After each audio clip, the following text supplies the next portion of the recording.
Hello viewers, here is an AT&T 5710 cordless phone.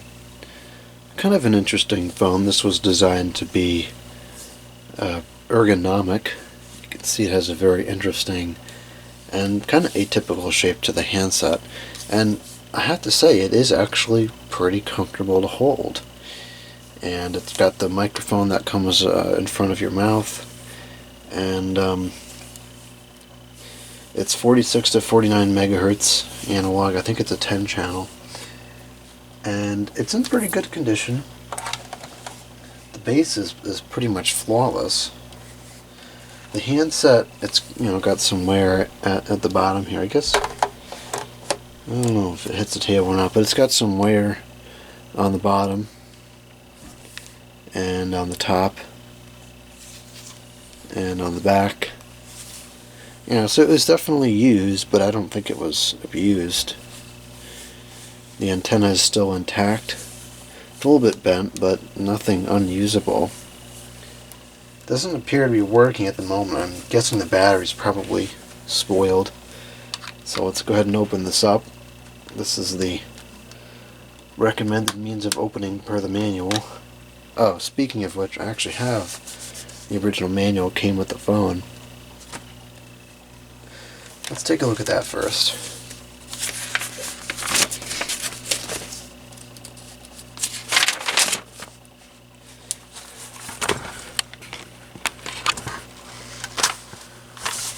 It's a relatively small manual. I don't think this has a whole bunch of features to it. It's a pretty basic phone.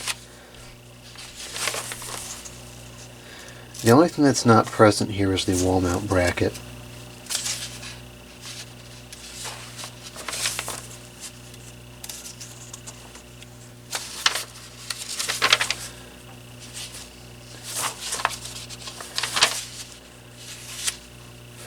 Here, so it talks about the antenna. So this is actually it can unscrew and be replaced.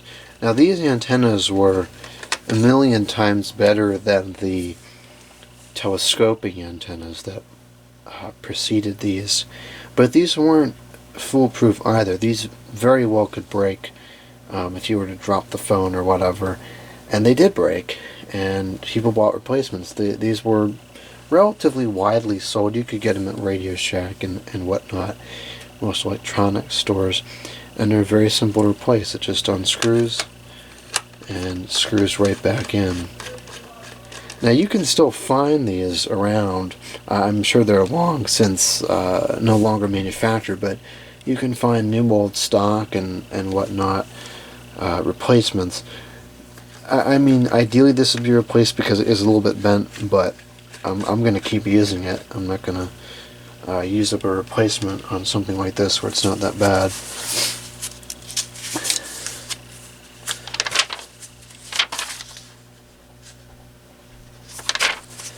Let's see if there's anything else. It does have intercom.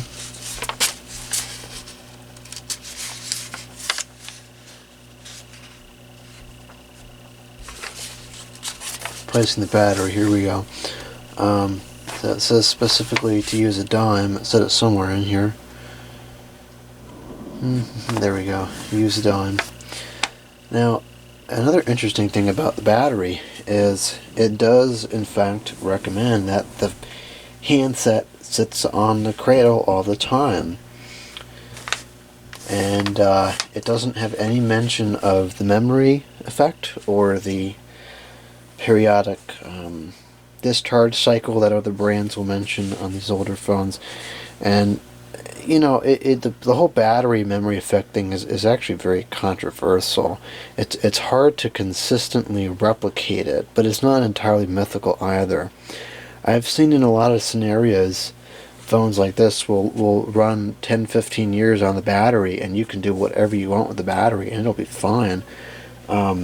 With my first phone, it wasn't an AT&T, it was a Uniden, but it was it's kind of like this. It was a 46 megahertz, and it was the only phone I had, and so the handset was on the cradle all the time because if I let the battery cycle down or run out, then I'm without a phone. So it sat on the cradle all the time, and that phone was used from, I believe it was made in '97 up until, it was my primary phone up until about 2009, and then it kind of became my secondary phone for a couple of years, and then in like maybe 2014 or 15, I kind of took it out of regular service and put it aside more as like a piece of my collection, because it probably is the most important phone in my collection. So but up until the day I took it out of service, the battery was fine, and it was the original battery. I never had it screw up on me. So, you know, the batteries can do weird things. I don't know.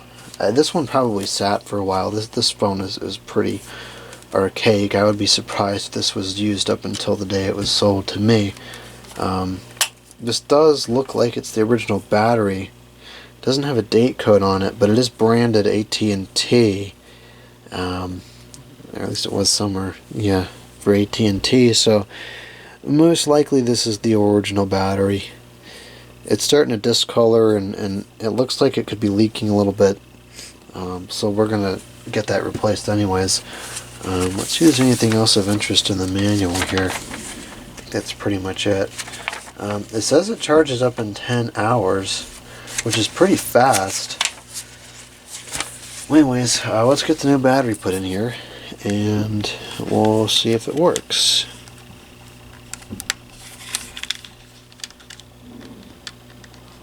And this sticker here is confirming that it's a 10 channel. So we got this new battery in. This unfortunately is missing one of the tabs. It actually kind of looks like that's like a hole for a ringer or something when it's put in place, so it's not that big of a deal. There's also kind of an odd scratch right there. That's really the only two defects on this phone. Well, let's charge that up and let it reset the security code, and we'll do a test. There we go, and it came right back to life. You can see the talk button is on, off. Now we are intercomming. 1 2 3 1 2 3. I'm not sure how the volume changes on the intercom, and maybe it just doesn't change. Yep, I think we're gonna go with the intercom volume does not change. Testing 1 2 3. It's hard to tell how loud it is. 1 2 3 1 2 3 1 2 3. It's not very loud. Testing 1 2 3. Okay, let's do a page. That's it.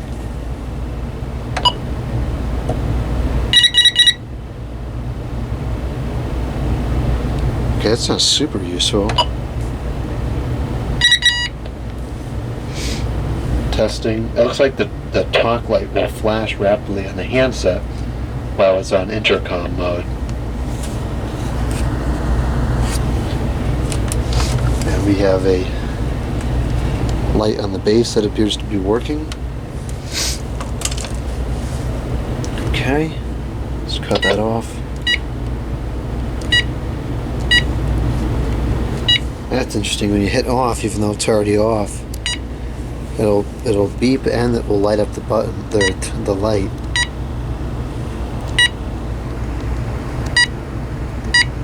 I think I've ever seen a phone that does that before.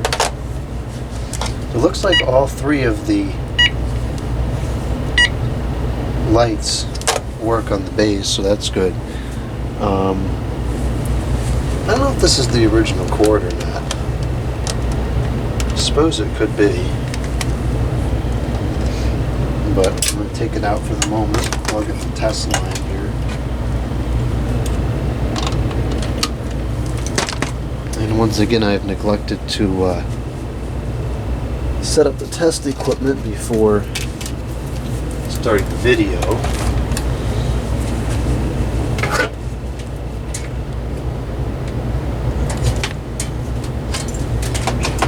Okay. Let's see if we settings. I guess the base probably has a ringer. We have dialing, and then we have ringer on off. So the ringer is set to on. Oh, well, actually, let's take a look at the information on the bottom of the base. That's the same sticker that's inside the handset battery cover.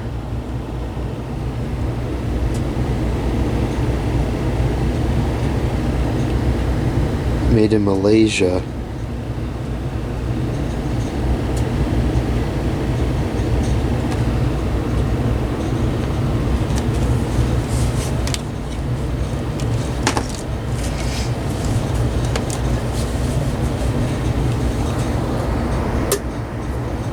How come this isn't working?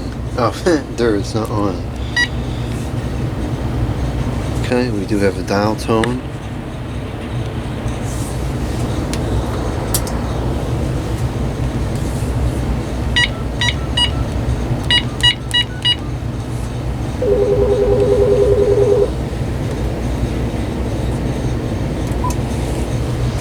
Testing, testing, 1, 2, 3. Hello? Check. Testing, testing, 1, 2, 3.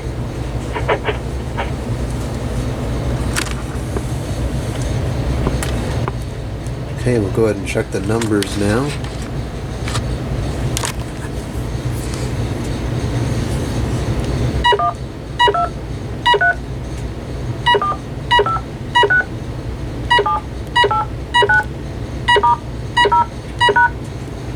Okay, that appears to be working.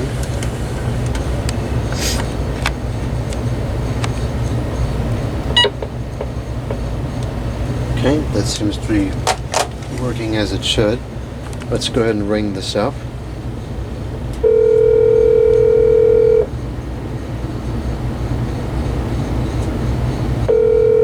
Does not appear to be ringing.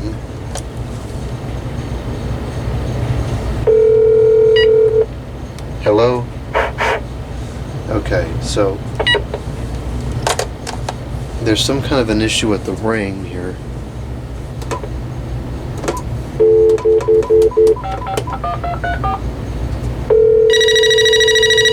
There it goes.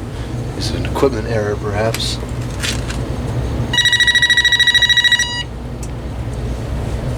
It has turned on.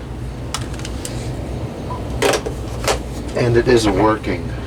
Check, check, 1, 2, 3. So I guess there's no ringer on the base. I'm going to go ahead and turn the ringer off. And let's see if it wants to cooperate. Okay, it's still ringing even though the ringer is off. So that's kind of weird. Put the ringer back on. Something weird is going on with this equipment here. Alright.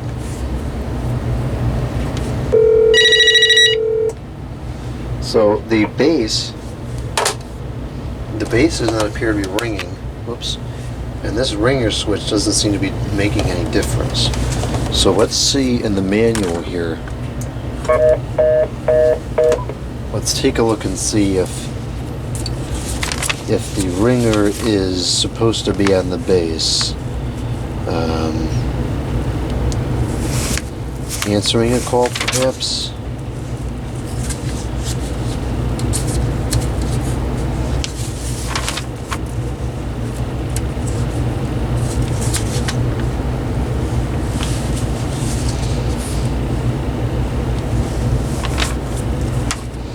Okay. Set the ringer on the base to on so the phone ring. If you didn't want this phone ring to switch to on for the phone's ring as normal. So it doesn't seem to say whether or not there is a ringer on the base.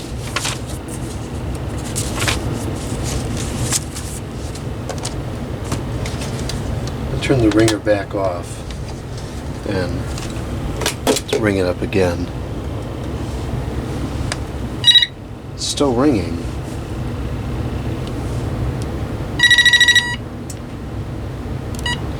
I mean, I really can't think of a case where I wouldn't want a phone to ring, but it's not, you know, it's not operating the way it should be.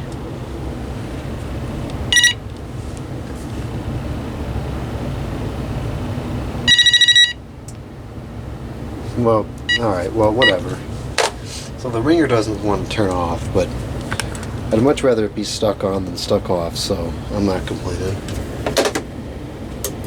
Let's go ahead and make an outside call here. Call the weather phone. Keypad is flawlessly sensitive, even after all these years. Good evening. A variety of checking account options. People's United Bank N.A. Member FDIC.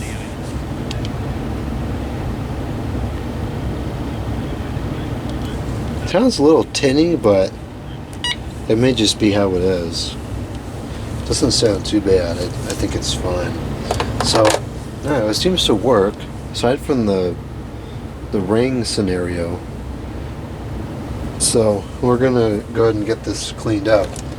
Not a whole lot to do on it, but we'll open the handset and clean the base off, and we'll put this to use.